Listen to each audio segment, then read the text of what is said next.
আজি আমাৰ অসম আৰক্ষীৰ যি CIDৰ SITয়ে প্ৰথম খবৰ ওলাইছিল 15 জন, পৰৱৰ্তী সময়ত ওলালে 17 জন, শেহতীয়াকৈ গম পাইছোঁ 21 জন ব্যক্তিক তেখেতসকলৰ পুলিচ গেষ্ট হাউচলৈ মাতিছে আৰু সদ্যহতে যি তদন্ত কৰি আছে আমাৰ সকলোৰে হিয়াৰামথু জুবিন গাৰ্গৰ মৃত্যুৰ ঘটনাৰ বিষয়ে আলোচনা কৰিব বুলি কৈছে। এই গোটেই সময়ছোৱাত যোৱা 19 তাৰিখৰ পৰা আজিলৈকে যিখিনি তদন্ত হৈছে এই তদন্তৰ ঘোষণা হোৱাৰ পূৰ্বৰে পৰা মই কেইটামান কথা কৈ আছিলোঁ। আজি পুনৰ আৰু দুটামান কথা মই তাত সংযোজন কৰিব বিচাৰিছোঁ। প্ৰথম কথাটো হ'ল মই এবাৰ কৈছিলোঁ যে মুখ্যমন্ত্ৰী মহোদয়ে বেছিকৈ বিবৃতি দিব নালাগে। পুলিচৰ যি আমাৰ ইনফৰমেশ্যন অফিচাৰ আছে CIDৰ তেখেতৰ যোগেদি সময়ে সময়ে অসমৰ ৰাইজক অৱগত কৰিব লাগে, তদন্তত কোনো বিঘিনি নঘটাকৈ যিখিনি তথ্য ৰাইজক দিব পাৰে। কাৰণ ৰাইজে ন্যায় বিচাৰি যোৱা সময়ছোৱাত বহুত চৰকাৰৰ ওচৰত কাকতি মিনতি কৰি আছে। জুবিন গাৰ্গৰ পত্নী, জুবিন গাৰ্গৰ ভগ্নীও এবাৰতকৈ অধিকবাৰ ফেচবুক যোগে তেখেতসকলক যে ন্যায় লাগে আৰু কি কাৰণত কেনেকৈ কি ঘটনা হ'ল এই কথাখিনি যিমান খৰতকীয়াকৈ পাৰে তেখেতসকলক অৱগত কৰিবলৈ দাবী জনাই আহিছে। কিন্তু মই এতিয়া যিমানখিনি দেখা পাইছোঁ এই তদন্তৰ যিটো প্ৰক্ৰিয়াৰে হৈছে কি কাৰণে তেনেকৈ হৈছে তাৰো এটা কিজানি তদন্ত লাগিব, মই এই কথা অতি দুখেৰে সৈতে ক'ব লগা হৈছে।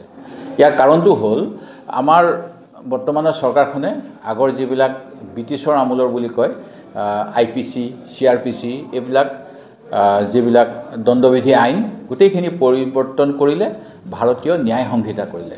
ভাৰতীয় BNSSৰ যি ছেকশ্যন 230ত উল্লেখ আছে supply to accused or others a copy of police report and other documents.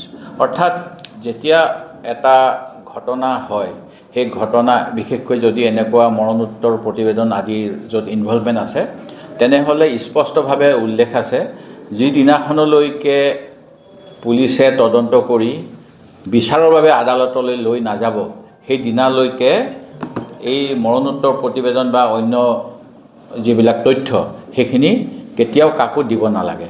যিদিনাখন জাজৰ ওচৰলৈ প্ৰডিউচ কৰিব যে এইটো এটা আমি তদন্ত কৰি পাইছোঁ, এওঁ অভিযুক্ত, এইখিনি তেখেতৰ বিৰুদ্ধে তথ্য পাতি আছে, তেতিয়া সেই যিজনক অভিযুক্ত কৰা হৈছে তেওঁ নিজৰ এটা কপি পাব আৰু যাতে কেছটো চলাই নিব পাৰে পুলিচৰ যিজন ভিক্টিমৰ পৰিয়ালেও এটা কপি পায়।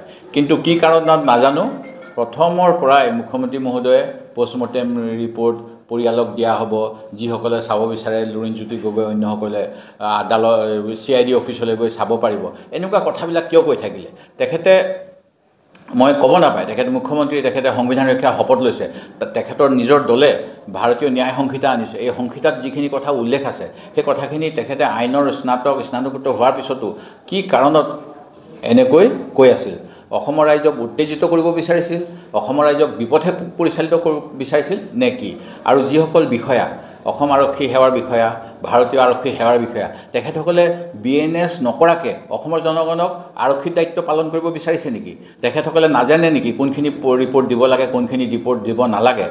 স্পেচিয়েল ইনভেষ্টিগেশ্যন টীমৰ এগৰাকী বিষয়া এডিশ্যনেল SP ৰেংকৰ তেখেতে আমি দেখা পাইছিলোঁ টিভিত, তেখেতে গৈ জুবিন গাৰ্গৰ পৰিবাৰক পষ্টমৰ্টেম ৰিপৰ্ট দিব বিচাৰিছিল আৰু কিবা ভাল কাৰণতেই যাতে বিতৰ্ক নহয় জুবিন গাৰ্গৰ পৰিয়ালে সেই পষ্টমৰ্টেম ৰিপৰ্ট গ্ৰহণ কৰিব নিবিচাৰিলে। এনেকৈ যদি আগতীয়াকৈ লিক হয় তেতিয়াহ'লে যিসকল অভিযুক্ত তেওঁলোকে আত্মপক্ষ সমৰ্থনৰ সুবিধাও পাব পাৰে যিকোনো উপায়েৰে তথ্য লিক হ'লে। আৰু এতিয়াও দেখা পাইছোঁ আজি গুৱাহাটীৰ এখন আগশাৰীৰ ইংৰাজী কাকতত আজি পষ্টমৰ্টেম ৰিপৰ্টৰ তথ্য ওলাইছে। এই যে লিকবিলাক হৈ আছে এইবিলাক কি চিলেক্টিভ লিক নেকি? যে কোনোবাই কাৰোবাক বচাবলৈ ষড়যন্ত্ৰ কৰিছে নেকি? নহ'লে ইমান গোপনীয় কথাখিনি কেনেকৈ সংবাদ মাধ্যমলৈ কাৰোবাৰ যোগেদি আহিব পাৰে? এই কথাখিনি মোৰ বৰ ভাল লগা নাই। নিয়ম অনুসৰি যাব লাগে। মই অসম আৰক্ষীৰ প্ৰতি এতিয়াও অনুৰোধ জনাইছোঁ তেখেতসকলে যেন নিয়ম অনুসৰি কামখিনি কৰে। জুবিন গাৰ্গৰ মৃত্যুৰ ন্যায় সকলোৱে বিচাৰিছে আৰু তেওঁলোকে ন্যায় দিয়াৰ বাবে যি ব্যৱস্থা ল'ব লাগে লওক। মই ইয়াৰ পূৰ্বে কৈছিলোঁ যে যাতে অসমত আৰক্ষীৰ যেতিয়া যিকোনো ব্যক্তিক গ্ৰেপ্তাৰ কৰাৰ পিছত তেওঁলোকক যিটো দুখত গ্ৰেপ্তাৰ কৰে সেইটো আদালতত নি পেলাই তেওঁলোকে আদালতত তথ্য প্ৰমাণ দিব নোৱাৰে, যাৰ ফলত বহুত অভিযুক্ত প্ৰমাণৰ অভাৱত মুক্ত আকাশৰ তললৈ গুচি আহে।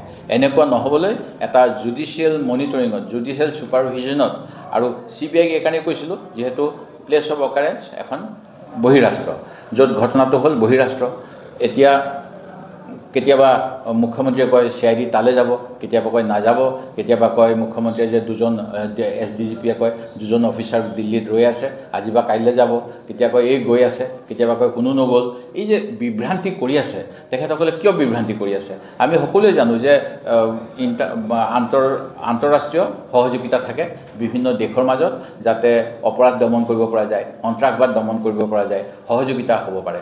এতিয়া এই যিবিলাক চেনেলৰ যোগেদি এইবিলাক হ'ব লাগে, এইবিলাকৰ ক্ষেত্ৰত অসম আৰক্ষীয়ে কেতিয়া ছিংগাপুৰ চৰকাৰৰ সহায় লাগে, ছিংগাপুৰত এই ঘটনাটো কেনেধৰণেৰে গ্ৰহণ কৰিছে, এই কথাবিলাক অসম আৰক্ষীয়ে কেতিয়া ভাৰত চৰকাৰ বা ছিংগাপুৰ চৰকাৰক জনাইছিল যে আমাৰ ছিংগাপুৰৰ পৰা তথ্য সংগ্ৰহ কৰিব লাগে, এই কথাবিলাকো ৰাজহুৱা কৰিব লাগে। এয়া অকল 13জন বা 21জন বা 15জন ব্যক্তিয়ে জানিব বিচৰা কথা নহয়। এইবিলাক আমি তদন্তৰ যাতে সঠিক দিশত ক্ষিপ্ৰভাৱে হয়, আমিও সেই কথা জানিব বিচাৰোঁ। কেতিয়া তেওঁলোকৰ চৰকাৰলৈ যে অসম চৰকাৰে সন্দেহ কৰিছে এইটো ঘটনা স্বাভাৱিক নহয়, সেই গতিকে ক্ৰিমিনেল দিশটো তদন্ত কৰিব লাগে, সেই কথাটো ক'লে।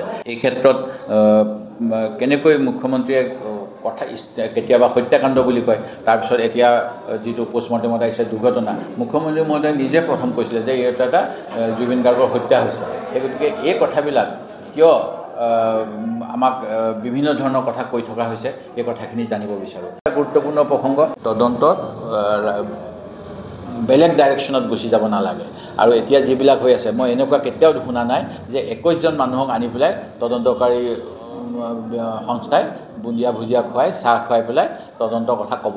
যদি ক'ব লগা আছে তেওঁলোকৰ CPRO থাকে, chief public relation officer, home department, police department, DGP অফিচতো আপোনালোকে গুগল কৰিব, এজন CPRO পায়। ঠিক তেনেকৈ CIDৰো থাকে। সেই গতিকে তেওঁলোকৰ আনকি যেনেকৈ ভাৰতীয় সেনাৰো এজন এটা সময়ত এতিয়া আমাৰ APSC সদস্য আছিলে ব্ৰিগেডিয়াৰ ৰঞ্জিত গোস্বামী, তেখেতে ৰঞ্জিত বৰঠাকুৰ, তেখেতেও এটা সময়ত আমাৰ ভাৰতীয় সেনাৰ মুখ্য তথ্য বিষয়া আছিল। তেনেকৈ তেওঁলোকে যিখিনি তথ্য দিব লাগে তথ্য বিষয়ৰ যোগেদি দিব লাগে।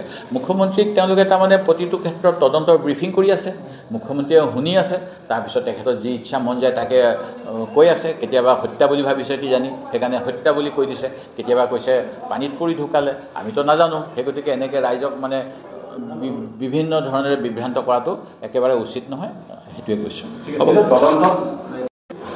শান্তনু মহন্তই হওক, সিদ্ধাৰ্থ শৰ্মাই হওক, ছ'চিয়েল মিডিয়া হওক, বাতৰি নিউজ চেনেল দেখা পাইছে যে কি একেলগে গোটেইকেইজনৰ ফটো দেখা পোৱা গৈছে। সেই ক্ষেত্ৰত আপোনাৰ কিবা মানে এইটো চাওক, মই প্ৰকৃততে এনেকুৱা কথাবিলাক ৰাজনৈতিক কথা, ৰাজনীতি কৰিব বিচাৰিলে মুখ্যমন্ত্ৰীয়ে, সেই গতিকে কংগ্ৰেছৰ ফালে আঙুলি টোৱালে। তাৰ ফলত বিভিন্ন ৰাইজে সামাজিক মাধ্যমত কংগ্ৰেছতকৈ যে BJP দলৰ পালি নেতাসকলৰ লগত তেওঁলোকৰ বেছি ঘনিষ্ঠতা, সেইটো দেখুৱাই আছে। মই সেইটোৱে মোৰ যিটো ৰিডিং, মই সেইটোৱে বুজি পাইছোঁ। মুখ্যমন্ত্ৰীয়ে ক'লে মই কেতিয়াও নাযাওঁ, ৰাঙলী উৎসৱত এবাৰেই গৈছোঁ। তাৰ পৰৱৰ্তী সময়ত তেখেতসকলে হাতত ধৰাধৰিকৈ যোৱা বা বিভিন্ন হেলিকপ্টাৰত একেলগে যোৱা বা বিভিন্ন চৰকাৰী শিক্ষানুষ্ঠানবিলাকক তেওঁক আনকি deemed university, Arya Vidyapeeth college বা অন্যান্য চৰকাৰী অনুষ্ঠান প্ৰতিষ্ঠানৰ মেনেজমেণ্ট কমিটিৰ সদস্য কৰি দিয়া, এই গোটেইবিলাকে কিন্তু চৰকাৰী পক্ষৰ লগত যে তেওঁলোকৰ ভাল সম্পৰ্ক আছিল সেই কথাটোৱে প্ৰমাণ কৰে। আৰু এইবিলাক কথা ৰাজনীতিক তালে টানি অনাটো উচিত হোৱা নাই। মই আগতেও কৈছোঁ, প্ৰথম দিনাই মুখ্যমন্ত্ৰীয়ে ৰাজনীতি আৰম্ভ কৰিছিল, যিদিনাখন আমি কোনো এটা জনগোষ্ঠীৰ প্ৰতি আমাৰ বিদ্বেষ থাকিবই নোৱাৰে। আমি সকলোৱে মিলি পেলাই অসমীয়া জাতি গঠন হৈছোঁ, কিন্তু নিৰ্বাচনৰ প্ৰাক মুহূৰ্তত যি অঞ্চলত নিৰ্বাচন হ'ব, সেই অঞ্চলৰ যিসকল জনজাতিয়ে বসবাস কৰে তেখেতসকলৰ জাতীয় গামোচাখন আমাৰ অসমৰ সকলোৰে বুলি কওঁ আমি। জাতীয় গামোচাখনৰ পৰৱৰ্তী সময়ত মুখ্যমন্ত্ৰীয়ে দাঙি দিয়াৰ পৰাই সন্মান জনোৱাৰ পৰাই ৰাজনীতি কিন্তু আৰম্ভ হৈছিল। অসমৰ আৰক্ষীয়ে CIDয়ে শ্যামকানু মহন্তৰ ঘৰ ৰেইড কৰিলে, অন্য এটা গোচৰো ৰুজু কৰিলে। সেই ৰেইডৰ সময়ত ইণ্ডিপেণ্ডেণ্ট সাক্ষী আছিলে নাই আমি নাজানো। দ্বিতীয়তে সেইদিনাখন দেখা পালোঁ যে যিটো ঘৰ চিজ কৰি থৈছে সেই চিজ কৰি থোৱা ঘৰটোত শ্যামকানু মহন্তৰ পত্নীও গৈ দৰ্জা খুলি সোমাইছেগৈ। এতিয়া এটা মানে চৰকাৰীভাৱে ক্ৰাইম চিন বা চিন হিচাপে যিটো ঘৰ লক কৰি থৈছিল, চিল কৰি থৈছিল, চিল কৰি থোৱা ঘৰটোত কেনেকৈ অভিযুক্ত সন্দেহযুক্ত, মই অভিযুক্ত বুলিয়ে কৈছোঁ, মই দোষী বুলি কোৱা নাই, অভিযুক্তৰ পত্নী গৈ সোমাব পাৰিলে, এই প্ৰশ্নৰো উত্তৰ আমি বিচাৰোঁ আৰু আশা কৰোঁ যে যেনেধৰণেৰে জুবিন গাৰ্গৰ পৰিয়ালৰ লগতে সমগ্ৰ অসমবাসীয়ে কেনেকুৱা ষড়যন্ত্ৰৰ বলি হৈ জুবিন গাৰ্গে অকালতে প্ৰাণ হেৰুৱাব লগা হ'ল সেই কথা জানিব বিচাৰিছে। এই ষড়যন্ত্ৰত কোন কোন জড়িত আছিল, কেনেকুৱা ষড়যন্ত্ৰৰ বাবে তেখেতে পানীত নামিলে, এই গোটেইবিলাক কথাৰ উচিত তদন্ত তাৎক্ষণিকভাৱে অসম চৰকাৰে দিয়ক, সেয়া মোৰ দাবী। ৰিণিকী ভূঞাৰ নামটো তদন্তত মানে কোনোবাই যে উল্লেখ কৰিছে সেইটো নাজানো, কিন্তু ৰুদ্ৰাংশু হাজৰিকা নামৰ এজন ব্যক্তিয়ে বশিষ্ঠ থানাত এটা গোচৰ ৰুজু কৰিছে বুলি গম পাওঁ, যিসকলৰ নৰ্থ ইষ্ট ফেষ্টিভেলৰ লগত এইবাৰ নহ'লেও চাগে আগে পিছে সম্পৰ্ক আছে।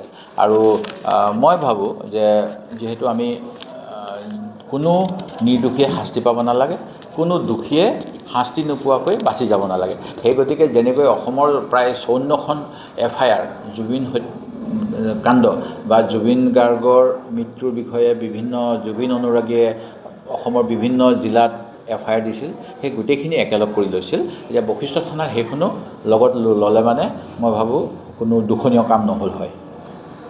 যিকোনো খবৰৰ বাবে যোগাযোগ কৰক 7099017330 লগতে 7099017110 নম্বৰত।